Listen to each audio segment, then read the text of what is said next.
I recently made a short video called OCD in 60 seconds. I had a few comments from people saying that they thought they might have OCD because they recognized some of the thoughts or behaviors that I mentioned in the video. However, having some thoughts or behaviors that people with OCD exhibit does not mean that you have OCD. You may just have some OCD traits. So I've made this video to explain the difference between OCD and just having some OCD traits. And I'm going to explain the criteria for a diagnosis of OCD. For a simple explanation of OCD traits include unusual or illogical thoughts and unusual or illogical behaviours related to those thoughts.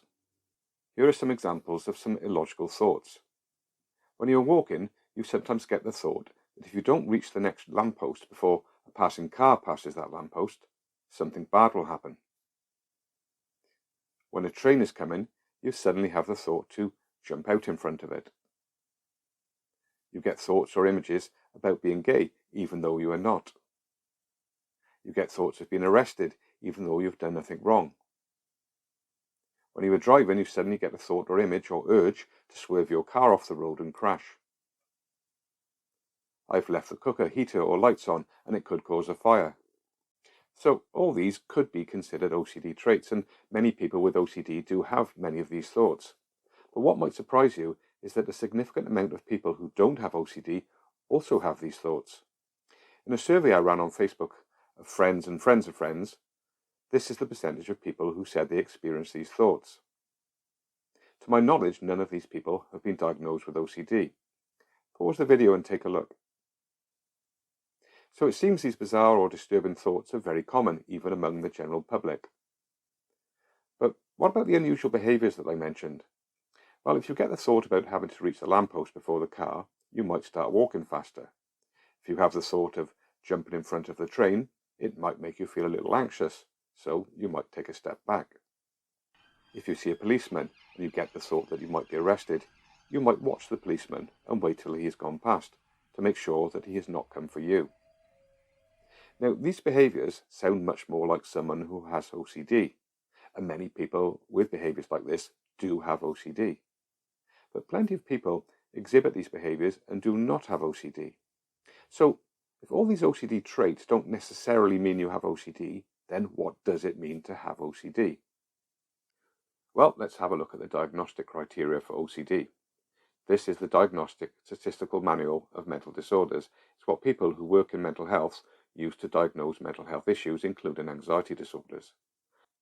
I will not read the entire chapter, but I will read the key criteria, and I will highlight the parts that really decipher between a clinical diagnosis of OCD and just someone who has OCD traits. So to be diagnosed with OCD, you will have the presence of obsessions, compulsions, or both. Obsessions are defined by recurrent and persistent thoughts, urges, or impulses that are experienced at some time during the disturbance as intrusive and unwanted, and that in most individuals cause marked anxiety or distress. Compulsions are defined by repetitive behaviours like hand washing, ordering, or checking, or mental acts like praying, counting, repeating words silently. These are things that the individual feels driven to perform in response to an obsession, or according to rules that must be rigidly applied. The behaviours or mental acts are aimed at preventing or reducing anxiety or distress, or preventing some dreaded event or situation. However, these behaviours or mental acts are not connected in a realistic way with what they are designed to neutralise or prevent, or are clearly excessive. The obsessions or compulsions are time-consuming. For example, they may take more than an hour per day, or cause clinically significant distress or impairment in social occupation or other important areas of functioning. So, key points are marked anxiety and distress, repetitive behaviours with rigid rules that are clearly excessive and time-consuming, or causing clinical distress. So you can see that what DSM is describing here is a very severe anxiety disorder, not just some traits to occasionally walk a bit faster to get to that lamppost, or stepping back from the platform when you get the thought about jumping in front of a train. If you meet the criteria of an OCD diagnosis, it will be having an impact on your life, and in severe cases can be completely debilitating.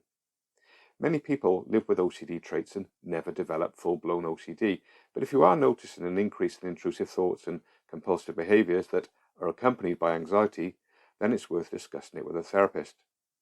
You may be particularly vulnerable to developing OCD at times of stress, and will find that you're getting upsetting thoughts and exhibiting compulsive behaviours more and more frequently. A therapist can teach you how to manage the thoughts and resist the compulsive behaviours, and prevent OCD from snowballing out of control. It doesn't matter if you meet the criteria of OCD or don't quite meet the criteria. Understanding OCD can help prevent it from getting worse. So, if you are concerned, get some help. If you have any OCD traits and would like to share them with others, post them in the comments below, as it helps others to know that they are not alone. And if you'd like to learn more about OCD and how it's treated, see my OCD playlist. Take care now.